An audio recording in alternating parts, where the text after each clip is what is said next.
ನಮಸ್ಕಾರ ಸ್ನೇಹಿತರೆ. ಇವತ್ತು ಒಂದು ಟ್ಯಾರೋ ರೀಡಿಂಗ್ ಮಾಡುವ. ನಿಮ್ಮ ಸಂಗಾತಿ ನಿಮ್ಮಿಂದ ಏನು ನಿರೀಕ್ಷೆ ಮಾಡ್ತಾ ಇದ್ದಾರೆ ಅನ್ನೋದರ ಕುರಿತಾಗಿ ಇವತ್ತು ಟ್ಯಾರೋ ರೀಡಿಂಗ್ ಮಾಡುವ. ಕಾರ್ಡ್ಗಳನ್ನು ಶಫಲ್ ಮಾಡಿದ್ದೇನೆ, ಸೆಲೆಕ್ಟ್ ಮಾಡ್ತಾ ಹೋಗ್ತೇನೆ. ನೋಡೋಣ ರೀಡಿಂಗ್ ಹೇಗೆ ಬರ್ತದೆ ಅಂತ.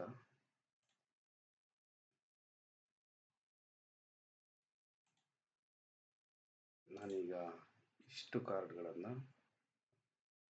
ಸೆಲೆಕ್ಟ್ ಮಾಡಿದ್ದೇನೆ. ಒಂದೊಂದೇ ಕಾರ್ಡ್ಗಳನ್ನು ನೋಡ್ತಾ ಹೋಗೋಣ. ಅದ್ಭುತವಾಗಿ ಬಂದಿದ್ದಾವೆ ಕಾರ್ಡ್ಗಳು. ಮೊದಲನೇ ಕಾರ್ಡ್ ಬಂದ್ಬಿಟ್ಟು ನೈಟ್ ಆಫ್ ವ್ಯಾಂಡ್ಸ್. ನಿಮ್ಮ ಪಾರ್ಟ್ನರ್ಗೆ ನೀವು ಅವರೆಡೆಗೆ ಬೋಲ್ಡ್ ಆಗಿ ಮಾತಾಡಬೇಕು ಅಂತ ಅನಿಸಿದೆ. ಅದಕ್ಕೋಸ್ಕರ ನೀವು ಒಂದು ಸರ್ಪ್ರೈಸ್ ಆಗಿ ಒಂದು ವೀಕೆಂಡ್ ಟ್ರಿಪ್ಪು ಅಥವಾ ಲಂಚ್ ಡೇಟು ಈ ಥರದ್ದೇನಾದರೂ ಮಾಡಬೇಕು ಅಂತ ಅವ್ರಿಗೆ ಎಕ್ಸ್ಪೆಕ್ಟೇಷನ್ ಇದೆ. ಅವರ ಎನರ್ಜಿಗೆ ನಿಮ್ಮ ಎನರ್ಜಿ ಮ್ಯಾಚ್ ಮಾಡಬೇಕು. ಅವರು ಇನ್ನೂ ಹೆಚ್ಚಿನದನ್ನು ನಿರೀಕ್ಷೆ ಮಾಡ್ತಾ ಇದ್ದಾರೆ. ಬೋಲ್ಡಾಗಿ ತನ್ನ ಭಾವನೆಗಳನ್ನು ನನ್ನ ಸಂಗಾತಿ ಎಕ್ಸ್ಪ್ರೆಸ್ ಮಾಡಲಿ ಅಂತ ಎಕ್ಸ್ಪೆಕ್ಟ್ ಮಾಡ್ತಾ ಇದ್ದಾರೆ. ನೆಕ್ಸ್ಟ್ ಕಾರ್ಡ್ ಬಂದ್ಬಿಟ್ಟು ಪೇಜ್ ಆಫ್ ಕಪ್ಸ್. ನಿಮ್ಮ ಭಾವನೆಗಳನ್ನು ನೀವು ಓಪನ್ ಆಗಿ ತೆರೆದಿಡಬೇಕು ಅಂತ ಅವ್ರು ಎಕ್ಸ್ಪೆಕ್ಟ್ ಮಾಡ್ತಾರೆ. ನೀವು ಕ್ರಿಯೇಟಿವ್ ಆಗಿ ಅಥವಾ ರೊಮ್ಯಾಂಟಿಕ್ ಆಗಿ ನಿಮ್ಮ ಒಂದು ಸಾಫ್ಟ್ ಸೈಡನ್ನು ಅವರಿಗೆ ತೋರಿಸ್ಬೇಕು ಅಂತ ಅವ್ರು ಎಕ್ಸ್ಪೆಕ್ಟ್ ಮಾಡ್ತಾ ಇದ್ದಾರೆ. ಏನಾದರೂ ಲೆಟರ್ ಥರ ಬರೆಯೋದು ಅಥವಾ ಚಿಕ್ಕದಾಗಿ ಕವಿತೆ ಬರೆಯೋದು ಅಥವಾ ನೀವು ಹೇಗೆ ಮಿಸ್ ಮಾಡ್ಕೊಳ್ತಾ ಇದ್ದೀರಾ ಅಂತ ರೊಮ್ಯಾಂಟಿಕ್ ಆಗಿ ಅವ್ರಿಗೆ ಹೇಳೋದು, ಈ ರೀತಿಯಾಗಿ ಅವರು ಎಕ್ಸ್ಪೆಕ್ಟ್ ಮಾಡ್ತಾ ಇದ್ದಾರೆ ನಿಮ್ಮ ಕಡೆಯಿಂದ. ಮುಂದಿನ ಕಾರ್ಡ್ ಬಂದ್ಬಿಟ್ಟು ಏಟ್ ಆಫ್ ಕಪ್ಸ್. ಡಿಸಪಾಯಿಂಟ್ಮೆಂಟ್ಸ್ಗಳು ಆಗೋಗಿದೆ, ಅದೆಲ್ಲ ಮುಗಿದು ಹೋಗಿರುವಂತಹ ಕಥೆಗಳು, ಓಲ್ಡ್ ಪ್ಯಾಟ್ರನ್ಸು ಅಥವಾ ಥರ್ಡ್ ಪಾರ್ಟಿ ಅಥವಾ ಎಕ್ಸ್ ಇರ್ಬೋದು. ಈ ಥರದ ಏನು ವಿಷಯಗಳಿದ್ದಾವೆ ಅವುಗಳನ್ನು ಎಲ್ಲವನ್ನ ಬಿಟ್ಟು ಮುಂದೆ ಸಾಗಬೇಕು ಅಂತ ಅವ್ರಿಗೆ ಒಂದು ಭಾವನೆ ಇದೆ. ಮುಂದಿನ ಕಾರ್ಡ್ ಒಂದು ಏಸ್ ಆಫ್ ಪೆಂಟಕಲ್ಸ್ ಅಂತ. ಈ ಏಸ್ ಆಫ್ ಪೆಂಟಕಲ್ಸ್ ಇದು ಒಂದು ಪ್ರಾಕ್ಟಿಕಲ್ ಆದ ಒಂದು ಹೊಸದಾದ ಬಿಗಿನಿಂಗ್ ಅಥವಾ ಪ್ಲಾನಿಂಗ್ ಅನ್ನು ತೋರಿಸುತ್ತೆ. ಇದು ಮೇ ಬಿ ಹಣಕಾಸಿನ ವಿಷಯನೇ ಇರ್ಬೋದು, ಮನೆ ಕೊಂಡ್ಕೊಳ್ಳುವಂಥ ವಿಷಯ ಇರ್ಬೋದು, ಎಲ್ಲಾದರೂ ಇನ್ವೆಸ್ಟ್ ಮಾಡುವಂಥ ವಿಷಯ ಇರ್ಬೋದು, ಅಥವಾ ಅವರ ಕೆಲಸಕ್ಕೆ ನೀವು ಸಪೋರ್ಟ್ ಮಾಡುವಂಥ ವಿಷಯ ಇರ್ಬೋದು. ಇಬ್ಬರೂ ಒಟ್ಟಿಗೆ ಕೂತು ಒಂದು ಕನಸು ಕಾಣಿ, ಒಂದು ಮನೆಯ ಕನಸೋ ಒಂದು ಬಿಸ್ನೆಸ್ನ ಕನಸೋ, ಒಟ್ಟಾಗಿ ಗ್ರೋತ್ ಆಗುವಂತಹ ಒಂದು ಕನಸುಗಳನ್ನು ಇದು ಈ ಕಾರ್ಡ್ ತೋರಿಸ್ತಾ ಇದೆ. ಮುಂದಿನ ಕಾರ್ಡು ವೀಲ್ ಆಫ್ ಫಾರ್ಚೂನ್. ಈ ವೀಲ್ ಆಫ್ ಫಾರ್ಚೂನ್ ಏನಿದೆ ಇದು ಡೆಸ್ಟಿನಿಯನ್ನು ತೋರಿಸುತ್ತೆ.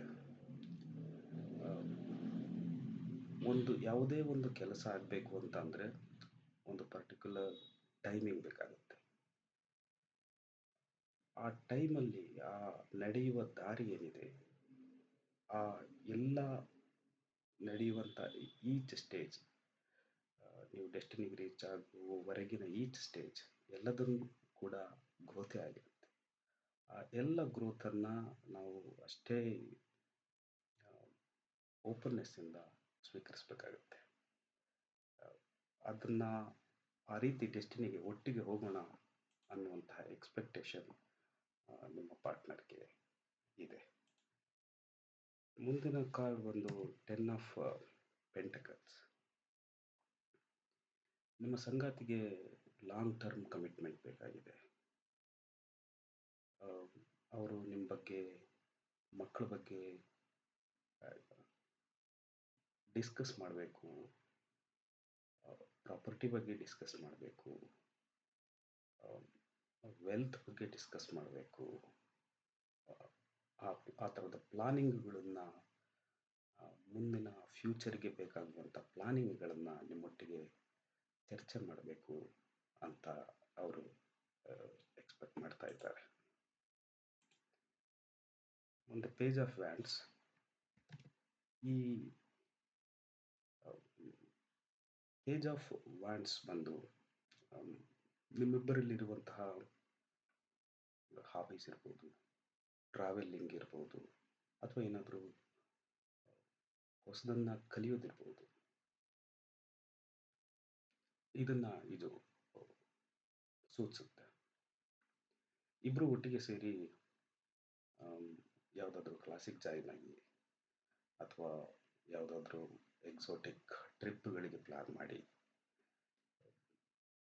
ಲೈಫಲ್ಲಿ ಕ್ಯೂರಿಯಸ್ ಆಗಿರಿ, ಹೊಸ ಹೊಸ ವಿಷಯಗಳನ್ನು ಅನ್ವೇಷಣೆ ಮಾಡಬೇಕು ಇಬ್ಬರು ಒಟ್ಟಿಗೆ ಸೇರಿ ಅಂತ ಅನ್ನೋ ಎಕ್ಸ್ಪೆಕ್ಟೇಷನ್ ನಿಮ್ಮ ಪಾರ್ಟ್ನರ್ಗೆ ಇದೆ.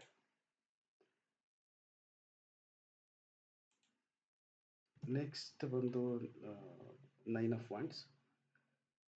ಇಷ್ಟೆಲ್ಲದರ ಮಧ್ಯೆ ಅವ್ರಿಗೆ ಒಂದು ನಂಬಿಕೆ ಬೇಕಾಗಿದೆ. ಹಿಂದೆ ಚಿಕ್ಕ ಪುಟ್ಟ ಜಗಳಗಳು ಅಥವಾ ಡಿಫರೆನ್ಸಸ್ ಬಂದಿಲ್ಲ ಅಂತ ಹೇಳೋದಕ್ಕಾಗಲ್ಲ. ಅವ್ರಿಗೆ ನೋವಾಗಿದೆ. ಅವರು ಅದನ್ನು ಎಕ್ಸ್ಪೆಕ್ಟ್ ಮಾಡ್ತಾ ಇದ್ದಾರೆ, ಮುಂದೆ ಅದು ಮರುಕಳಿಸಬಾರ್ದು, ಆ ಥರ ನಿಮ್ಮಿಂದ ಹರ್ಟ್ ಆಗಬಾರ್ದು ಅನ್ನುವಂತಹ ಎಕ್ಸ್ಪೆಕ್ಟೇಷನ್ ಅವರಲ್ಲಿ ಇದೆ. ನೆಕ್ಸ್ಟ್ ಕಾರ್ಡ್ ಬಂದ್ಬಿಟ್ಟು ಟೆಂಪರೆನ್ಸ್.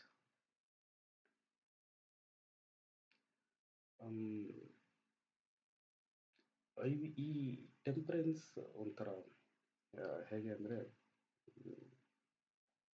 ಪ್ಯಾಷನ್ನು ಮತ್ತು ನೆಮ್ಮದಿ ಇವುಗಳ ಮಧ್ಯದ ಒಂದು ಬಾಂಡ್ ಅಥವಾ ಹಾರ್ಮನಿ. ನಿಮ್ಮ ಅಡ್ವೆಂಚರ್ಸ್ ಏನುಗಳು ಇದ್ದಾವೆ ಆ ಥರದ್ದಿರ್ಬೋದು, ಅಥವಾ ಇಬ್ಬರು ಒಟ್ಟಿಗೆ ಸೇರಿಬಿಟ್ಟು ಮೆಡಿಟೇಷನ್ ಮಾಡುವಂಥದ್ದಿರ್ಬೋದು. ಈ ಥರದ ಬ್ಲೆಂಡಿಂಗ್ ಅಂದರೆ ಒಂದು ತಾಳ್ಮೆ, ಒಂದು ಅಗ್ರೆಸಿವ್ ಇನ್ ದ ಸೆನ್ಸ್ ಒಂದು ಫಾಸ್ಟ್, ಒಂದು ಸ್ಲೋ, ಆ ರೀತಿಯಾಗಿ ಎರಡು ತದ್ವಿರುದ್ಧವಾದದ್ದು, ಎರಡು ಬ್ಯಾಲೆನ್ಸ್ ಇರುವಂಥದ್ದು. ದೇ ಎಕ್ಸ್ಪೆಕ್ಟ್ ಹಾರ್ಮನಿ ಬಿಟ್ವೀನ್ ನಿಮ್ಮ ಪ್ಯಾಷನ್ ಏನಿದೆ ಮತ್ತು ನೆಮ್ಮದಿ. ಇವೆರಡರ ಮಧ್ಯೆ ಒಂದು ಸಮತೋಲನ ಕಾಯ್ದುಕೊಳ್ಬೇಕು. ಯಾವುದೋ ಒಂದು ಪ್ಯಾಷನ್ ಇದೆ ಅಂತ ಅಂದ್ಬಿಟ್ಟು ನೆಮ್ಮದಿಯನ್ನು ಕಳೆದುಕೊಂಡು ಅದನ್ನು ಸಾಧಿಸೋದಕ್ಕೆ ಹೋಗಬಾರ್ದು. ಆ ಥರದ ಎಕ್ಸ್ಪೆಕ್ಟೇಷನ್ ನಿಮ್ಮ ಬಗ್ಗೆ ಇದೆ. ನೆಕ್ಸ್ಟ್ ಬಂದು ಏಸ್ ಆಫ್ ಕಪ್ಸ್ ಇದೆ. ಏಸ್ ಆಫ್ ಕಪ್ಸ್ ಬಂದು ನಿಮ್ಮ ಭಾವನೆಗಳ ಮತ್ತೆ ಫಿಲ್ ಆಗುವಂಥದ್ದು, ಅಥವಾ ಅನ್ಕಂಡೀಷನಲ್ ಲವ್ ಅದು ಹರಿದು ಬರಬೇಕು, ಅದು ಬರುತ್ತೆ ನನ್ನ ಸಂಗಾತಿ ಅಂತ ನಿಮ್ಮ ಸಂಗಾತಿ ಎಕ್ಸ್ಪೆಕ್ಟ್ ನಿಮ್ಮಿಂದ ಮಾಡ್ತಾ ಇರ್ತಾರೆ. ಅದಕ್ಕೇನು ಮಾಡಬೇಕು, ನೀವು ರೀಕಮಿಟ್ ಆಗಬೇಕು. ಅಂದರೆ ಅನ್ಕಂಡೀಷನಲ್ ಲವ್ವನ್ನು ಅವ್ರು ಎಕ್ಸ್ಪೆಕ್ಟ್ ಮಾಡ್ತಾ ಇರೋದ್ರಿಂದ ಅದನ್ನು ಒದಗಿಸುವುದಕ್ಕೆ ಟ್ರೈ ಮಾಡಿ. ಇದು ಏಸ್ ಆಫ್ ಕಪ್ಸ್. ನೆಕ್ಸ್ಟ್ ಬಂದು ಕಿಂಗ್ ಆಫ್ ವ್ಯಾಂಡ್ಸ್ ಬಂದಿದೆ. ಈ ಕಿಂಗ್ ಆಫ್ ವ್ಯಾಂಡ್ಸ್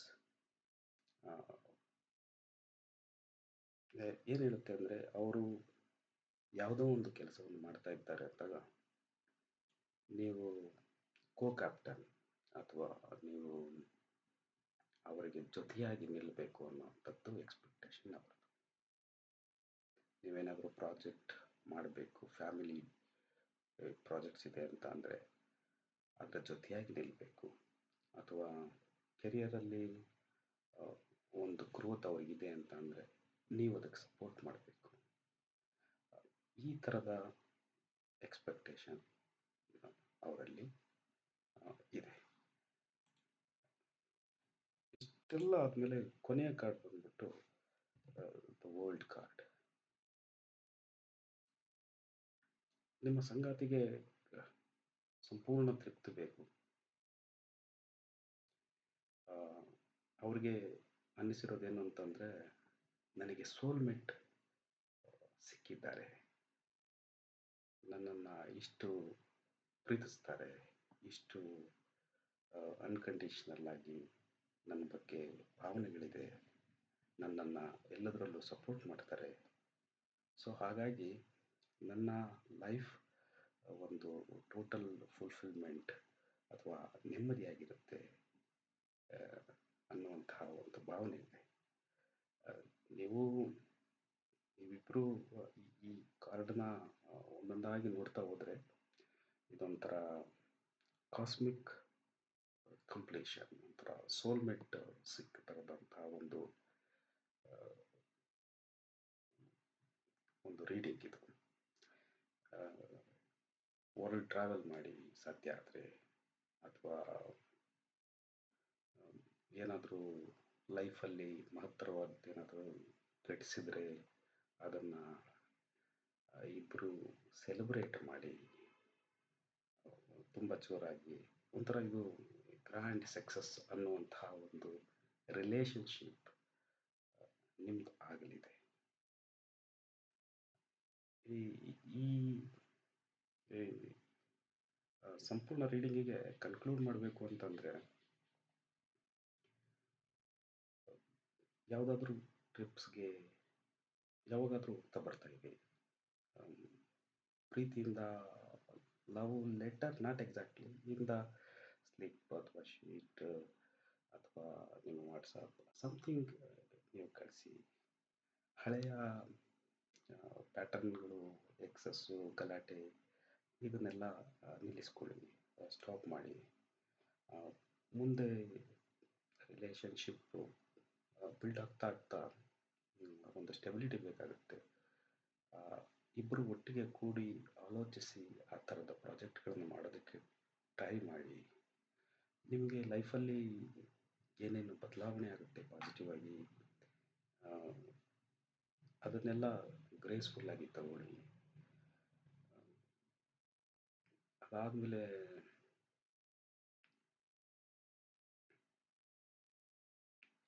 ಪ್ರೀತಿ ಕೊಡಿ, ಅವರ ಜೊತೆಗಿರಿ. ಇದು ಡೆಸ್ಟಿನಿ ಆಗಿರೋದ್ರಿಂದ ನೀವು ಮತ್ತು ಅವರು ಈ ಸಂಬಂಧ ಅತ್ಯಂತ ಒಂಥರ ಸೋಲ್ಮೇಟ್ ಕನೆಕ್ಷನ್ ಇದು. ತುಂಬ ಚೆನ್ನಾಗಿರಿ. ಯಾರಿಗೆ ರೆಸೊನೇಟ್ ಆಗುತ್ತೆ ಅವರೆಲ್ಲ ನೋಡಿ, ಅನ್ವಯಿಸ್ಕೊಳ್ಳಿ. ಇದು ಇವತ್ತಿನ ರೀಡಿಂಗ್. ನಮಸ್ಕಾರ.